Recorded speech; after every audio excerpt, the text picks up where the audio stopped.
Elle pensait avoir trouvé le moyen parfait de se débarrasser de son mari, mais elle ignorait que son propre plan allait se retourner contre elle. Cet homme était tranquillement en train de compter de l'argent avec sa femme lorsqu'une scène étrange se produit. Soudain, la cuisinière fait semblant d'avoir une crise et tombe à terre. Le patron, inquiet, demande immédiatement à sa femme: va chercher le téléphone et appelle les secours. Mais dès que la femme quitte la pièce, la cuisinière se relève et révèle toute la vérité à son patron. Patron, calme-toi, je n'ai aucune crise. Je voulais simplement te révéler ce que ta femme prépare derrière ton dos. Car le patron reste complètement stupéfait. La cuisinière lui révèle alors: l'argent que tu es en train de compter fait partie de son plan. Ta femme prépare quelque chose contre toi. Elle a même mis du poison dans ta boisson. Car le patron n'arrive pas à y croire. Car ma propre femme, tu es sûr de ce que tu racontes? La cuisinière lui répond: oui, je te dis la vérité. Mais soudain, elles entendent la femme revenir. La cuisinière reprend immédiatement sa position et fait semblant d'être encore malade. La femme revient et demande ce qui s'est passé. La cuisinière la rassure: ne vous inquiétez pas madame, ça va beaucoup mieux maintenant. La femme ne se doute absolument pas que son secret vient d'être découvert. Elle donne alors de l'argent à la cuisinière et lui ordonne d'aller acheter plusieurs choses pour la maison. Pendant qu'elle s'apprête à partir, le mari demande: ma femme, pourquoi l'envoies-tu aussi loin sans même lui donner un moyen de transport? La femme répond froidement: je suis la femme de cette maison, c'est moi qui décide ici.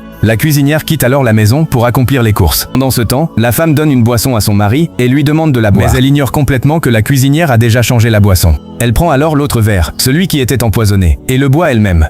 Pendant ce temps, le mari décide de faire semblant d'avoir perdu connaissance. Sa femme l'appelle. Il ne répond pas. Elle soulève sa main. Rien ne bouge. Convaincue que son plan a fonctionné, elle se réjouit immédiatement. Elle appelle ensuite son ami. Les deux commencent déjà à imaginer leur prochaine étape. On va récupérer tout son argent, vendre la maison et quitter le pays. Mais elles ignorent qu'un terrible retournement de situation les attend. Alors qu'elle s'apprête à partir, le mari se lève soudainement. Il regarde sa femme et lui dit: toi, ma femme, je pensais construire un foyer avec toi, mais tu étais en train de préparer ma destruction. Puis il se tourne vers son ami. Et toi aussi, tu faisais partie de ce plan. Vous vouliez réellement me tuer aujourd'hui. Il les fait sortir de la maison. La femme alors a demandé pardon. Cette histoire nous rappelle qu'un mensonge peut sembler puissant pendant un moment, mais que la vérité finit toujours par éclater. Si tu étais à la place de Marie, qu'aurais-tu fait? Donne ton avis en commentaire et abonne-toi pour ne pas manquer la prochaine vidéo.